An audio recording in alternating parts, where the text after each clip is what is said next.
módulo que nos corresponde hoy es los mecanismos alternativos de solución de conflictos. Vamos a utilizar la sigla MASC, MAX. ¿Qué son estos mecanismos alternativos? Son diferentes posibilidades que tienen las personas envueltas en una controversia para solucionarla de una manera ágil, eficiente, eficaz y con plenos efectos legales, que es lo más importante. En algunos casos, con la intervención de un tercero y en otras, sin contar con la intervención de un juez. O sea, un primer elemento es una justicia no estatal, no ordinaria, no formal.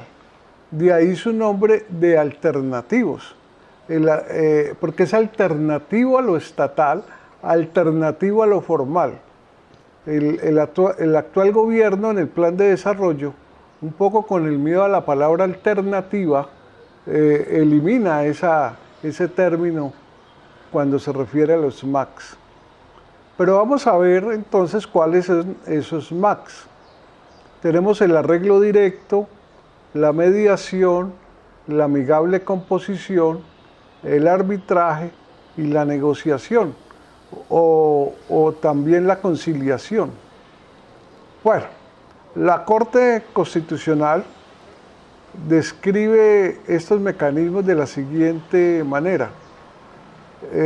Dice, se denominan de autocomposición, compuesto por aquellos medios en los cuales son las propias partes confrontadas las que resuelven sus desacuerdos en ejercicio de la autonomía de la voluntad, ya sea de una manera directa o asistidos por terceros neutrales que faciliten el diálogo y la búsqueda de soluciones al conflicto.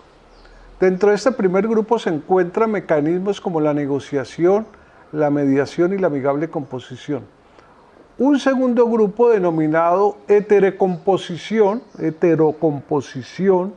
compuesto por aquellos medios en los cuales las partes enfrentadas someten la solución de sus conflictos a terceros que se encargan de resolverlos independientemente de la autonomía de las partes. En este grupo se ubican tanto los mecanismos de justicia formal como el arbitraje. Los mecanismos heterocompositivos también se conocen como métodos de solución impuesta, definidos como aquellos en que un tercero, ajeno a las partes, decide sobre la resolución del conflicto y las partes deben ajustarse a la decisión. Entonces tenemos métodos autocompositivos, donde prima la autonomía de la voluntad de las partes, y las partes tienen control sobre sus resultados y tienen una participación activa en la búsqueda de la solución. A veces requiere un tercero mediador. Y los métodos heterocompositivos es la tradicional manera de acudir a la justicia, donde un juez muchas veces que no conoce el lenguaje de las partes, la idiosincrasia, la socioeconomía de las partes, y que habla en un lenguaje además ininteligible, le dice, esta es la decisión y usted tiene que acatarla. En Colombia, los mecanismos autocompositivos son la transacción o el arreglo directo, la conciliación, la mediación, y se entiende como algunos mecanismos heterocompositivos, en cuanto requieren un tercero mediador, la amigable composición, el arbitraje, la justicia de paz y la justicia formal o la justicia ordinaria.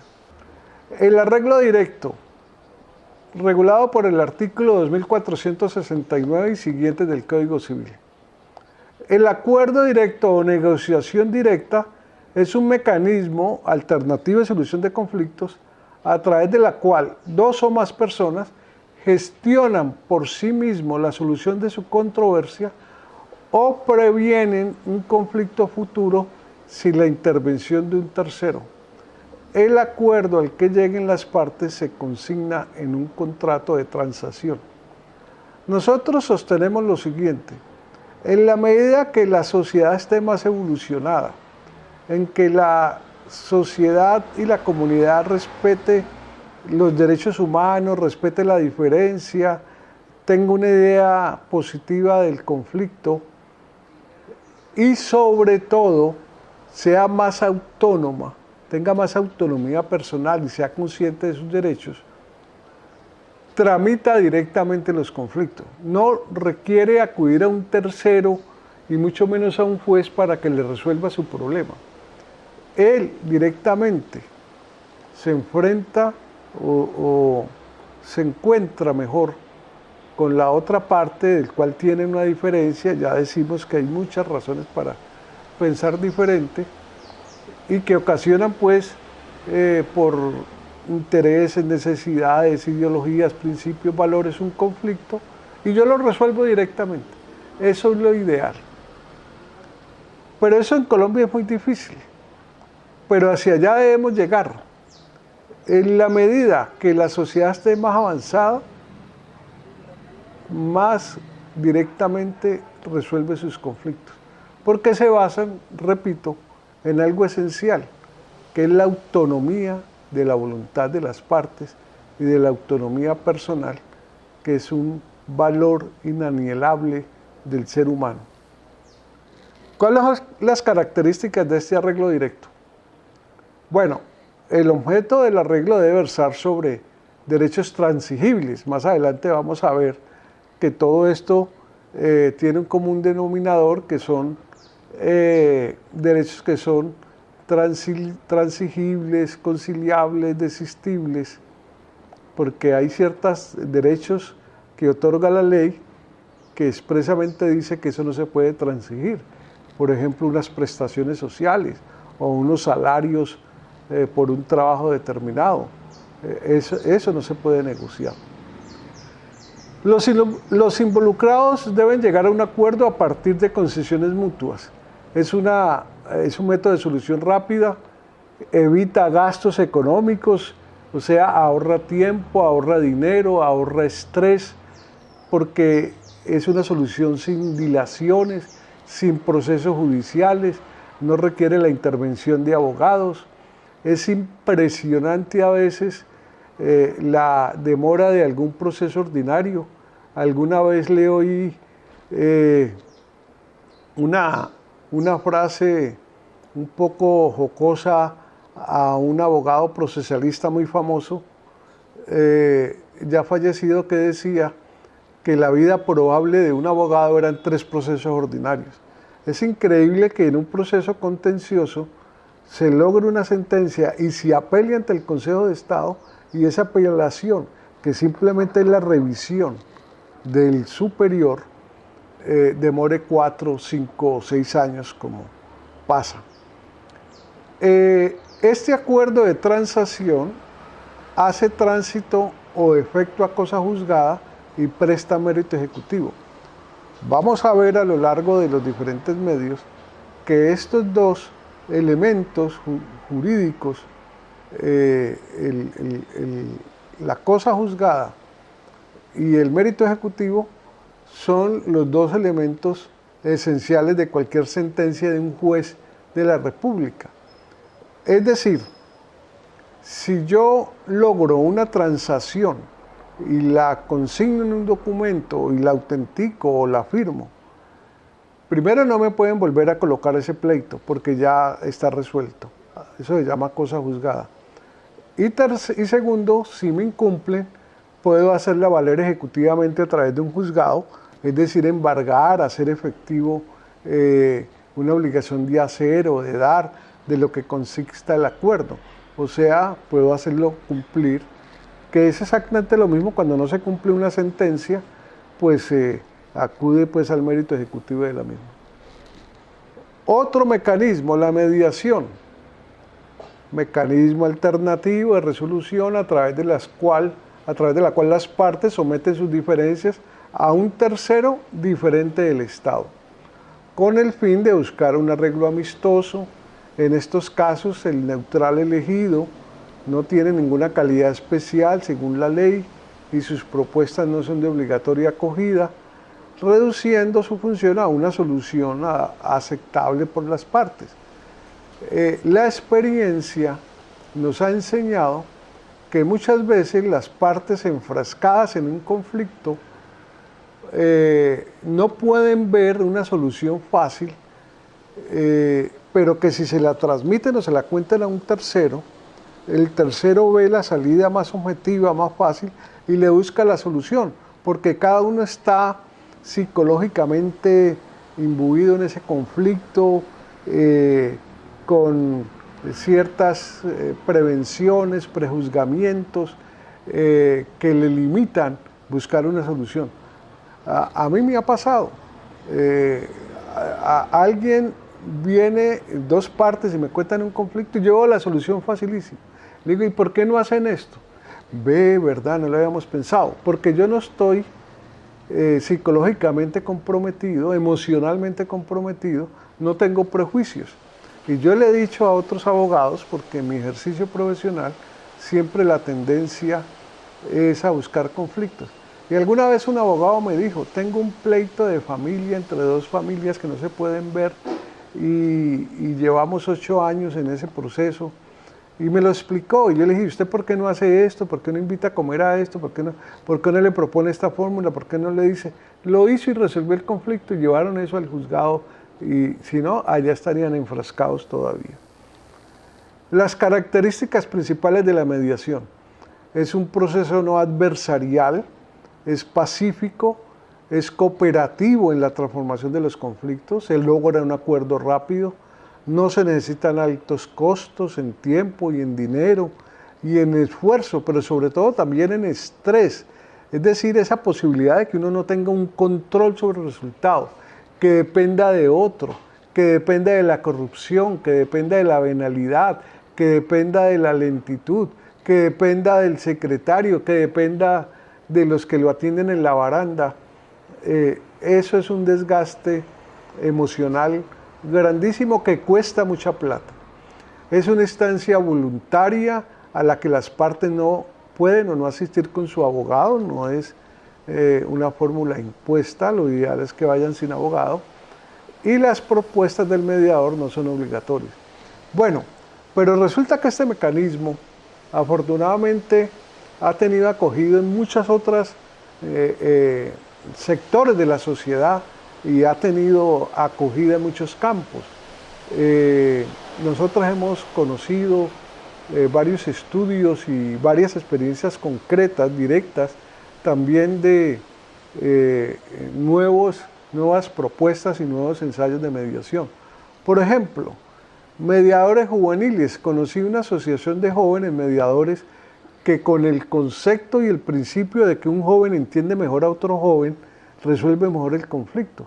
No es lo mismo que un joven de 15, 18 años de edad vaya a mencionarle un problema por consumo de psicoactivos, por poner un ejemplo, a un señor de 65 años o a un mayor de edad, a un adulto mayor, pues no lo va a entender, en cambio el otro joven sí lo entiende. La mediación escolar, en Cali hay un colegio, el Jesús María Carbonell, donde hace muchos años se viene aplicando la mediación escolar, y otros colegios donde los conflictos de los alumnos los resuelven unos mediadores escolares. Eso ha tenido bastante desarrollo. Hay mediadores sociales.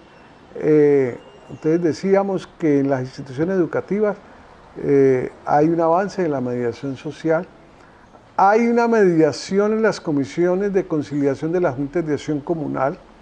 Hay una mediación intercultural, ha avanzado. La Universidad del Valle ha hecho unas investigaciones y unos estudios, por ejemplo, en poblaciones como para colocar un caso Toribío, donde hay una población indígena, una población afro y una población mestiza.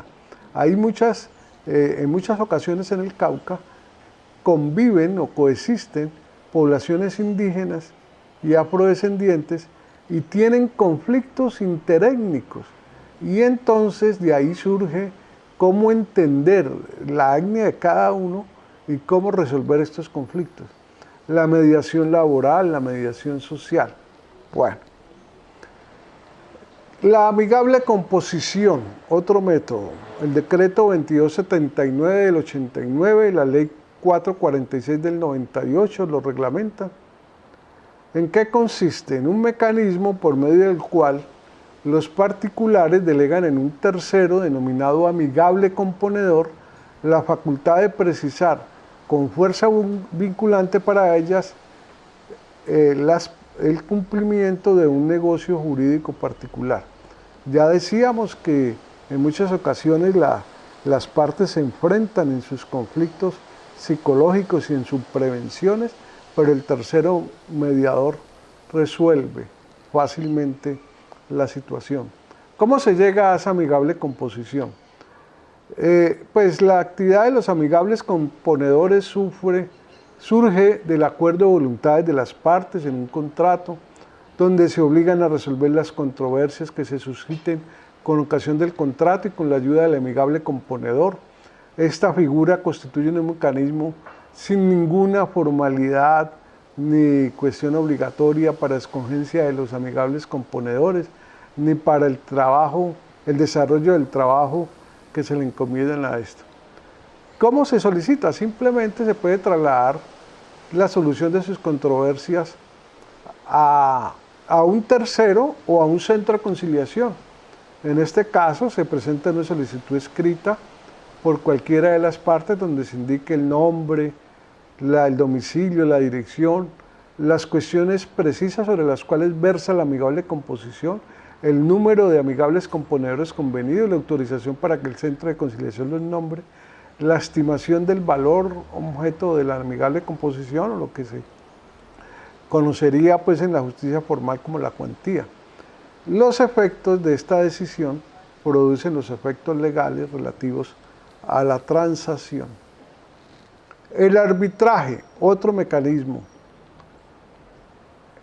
contemplado en el artículo 116 de la Constitución, o sea, tiene un rango constitucional, está elevado a nivel de la norma máxima, cuando dice que el Estado podrá delegar transitoriamente en particulares la función de ejercer justicia, como los conciliadores o los árbitros.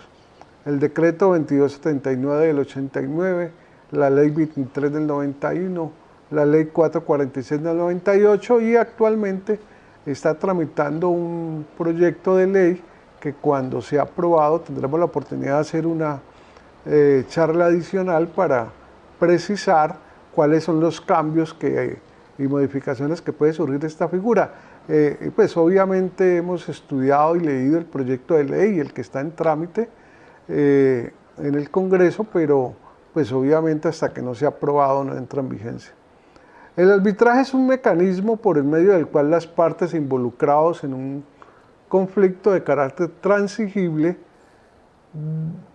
difieren su solución a un tribunal arbitral, el cual queda transitoriamente investido de la facultad de administrar justicia, profiriendo una decisión denominada laudo arbitral. Eso es lo que se conoce como el arbitraje. Pues. Ventajas, igual que la mayoría de los mecanismos alternativos de solución de conflictos, la celeridad, la economía, la eficacia, la reserva y la indemnidad. Al respecto, nosotros queremos decir lo siguiente, mire, los grandes pleitos de obras y de construcción donde esté involucrado empresas internacionales se resuelve por un tribunal de arbitraje extranjero. Obviamente un requisito para que proceda el arbitraje es que exista en el contrato lo que se llama una cláusula compromisoria, ya vamos a hacer mención a ello. Entonces generalmente dicen, caso de diferencia entre las partes se resolverá en el Tribunal de los Estados Unidos en Washington o en París, con mucha experiencia, con 3 árbitros en derecho, técnico, bueno. Los grandes problemas de obras públicas tienen cláusula compromisoria y lo resuelve un tribunal de arbitraje. Hemos visto el caso inclusive de Odebrecht, del puente de Chirajara, de muchos casos grandes, el túnel de la línea, todos esos conflictos, eso no van a la justicia y son relativamente rápidos y los honorarios de los árbitros son absolutamente importantes. Hay honorarios de 100, 200, 300 millones de pesos por un arbitraje. ¿Cómo se llega al arbitraje? Básicamente por tres formas. Porque lo establece la ley puede decir, en caso de controversia, obligatoriamente se acudirá a un tribunal de arbitramiento, por existir una cláusula compromisoria pactada en un contrato. Generalmente todo el mundo coloca no solamente la cláusula compromisoria para el arbitraje, sino para el centro de conciliación. En caso de una controversia, acudiremos a un centro de conciliación, a un negociador o a un amigable componedor o a un centro de conciliación, o si la cosa es más compleja, pues a un tribunal de arbitramiento, por un compromiso acordado posteriormente al surgimiento del conflicto. Entonces hay varios tipos de arbitraje. En derecho es aquel ajustado a derecho que debe fundar su resolución en normas legales y jurisprudencias vigentes. En equidad es aplicado en situaciones de confianza donde no hace falta aplicar las normas jurídicas o jurisprudencia, sino los criterios de justicia propios de los árbitros conforme al lugar de las partes en conflicto. Y el arbitraje técnico, que está basado en los conocimientos técnicos profesionales especializados de los árbitros que han sido nombrados cuando los árbitros pronuncian su fallo en razón de sus específicos conocimientos o una determinada ciencia, arte u oficio, o sea, especializado. ¿Cómo se solicita el arbitraje? Surge el conflicto, cualquiera de las partes que suscribe el pacto arbitral, o sea, la cláusula compromisoria, se dirige por escrito al centro de arbitraje escogido, solicita la convocatoria de un tribunal de arbitramiento que se integra por un árbitro o 3 árbitros cuya designación corresponde a las partes, y un tercero, o en su defecto el centro, adelanta el trámite legal. Es decir, una parte pone un árbitro, otra parte pone el otro árbitro y entre los dos colocan un tercer árbitro. O el centro de conciliación o de arbitraje coloca los 3 árbitros. Pues también hemos dicho si es en derecho, si es técnico, que es muy especializado. ¿Cómo se decide? Independientemente del tipo de arbitraje, el tribunal decidirá la diferencia a través de un laudo, que ese laudo arbitral es equivalente a lo que un juez llama sentencia, es decir, un fallo o una sentencia del arbitraje que debe versar sobre todas las pretensiones sometidas a su decisión. En caso de que haya una parte oficial involucrada, esto también tiene una apelación ante el Consejo de Estado.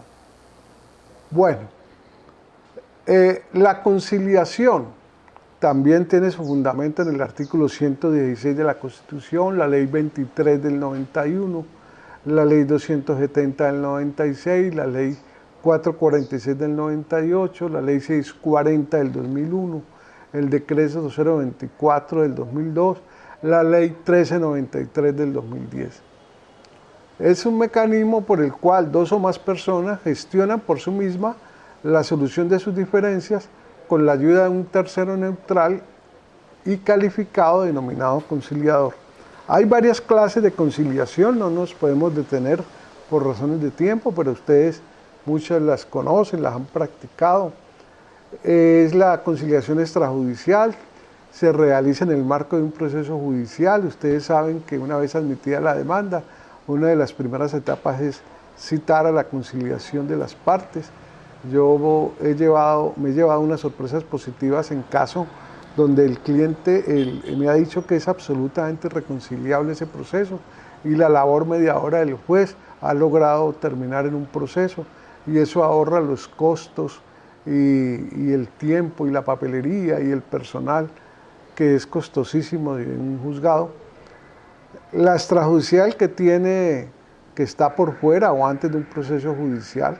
En derecho, cuando se realiza a través de conciliadores de centros de conciliación, funcionarios públicos o notarios, que es exactamente lo que ustedes, una vez terminen el curso, se inscriban debidamente autorizados en el SICAC, se adscriban a un centro de conciliación, pueden hacer, y por supuesto hay unas tarifas que el Ministerio de Justicia señala para ello.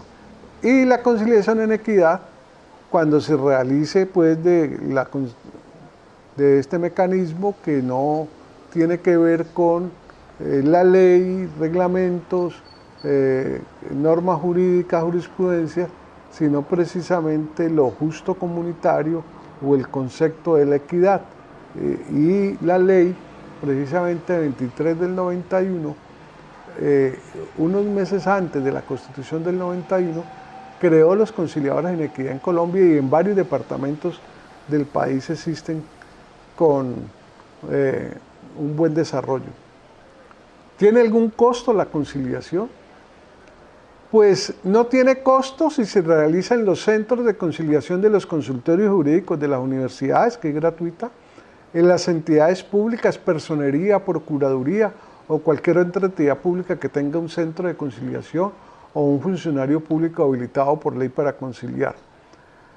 Para los centros de conciliación de las personas jurídicas sin ánimo de lucro y las notarías, el gobierno ha fijado unas tarifas que pueden cobrar. Hay una tabla de acuerdo a la cuantía, no es sino consultar la norma, dice de hasta tantos salarios mínimos se puede cobrar este porcentaje.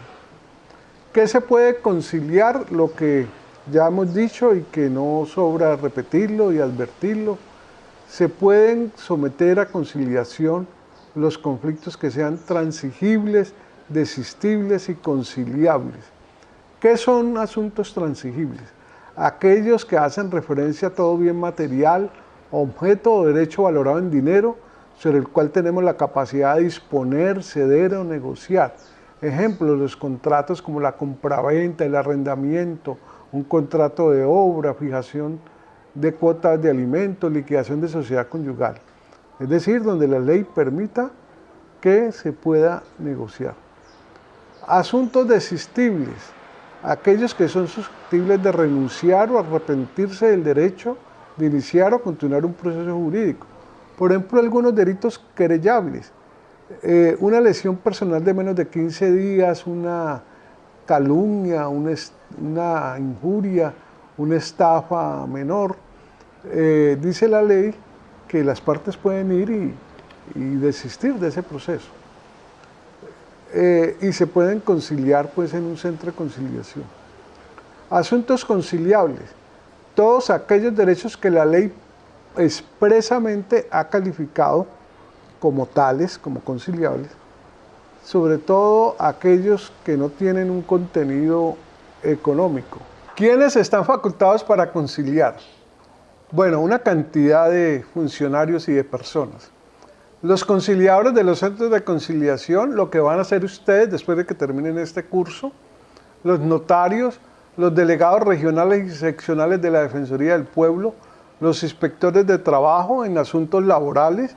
Ya más adelante se les explicará por qué los centros de conciliación no pueden resolver conflictos laborales en razón a unos fallos de la Corte Suprema de Justicia, los defensores de familia, los comisarios de familia, los jueces civiles y promiscuos municipales, los fiscales, los personeros, los defensores del pueblo en las entidades del sistema financiero, los defensores del cliente, los funcionarios encargados de la Procuraduría, la Dirección Nacional de Derechos de Autor, el Ministerio de Desarrollo Económico y las superintendencias en el marco de sus funciones. Por ejemplo, la Superintendencia de Industria y Comercio en desarrollo de la defensa de los derechos del consumidor, para la cual hay un estatuto del consumidor y la superintendencia tiene unos procedimientos muy precisos para eso.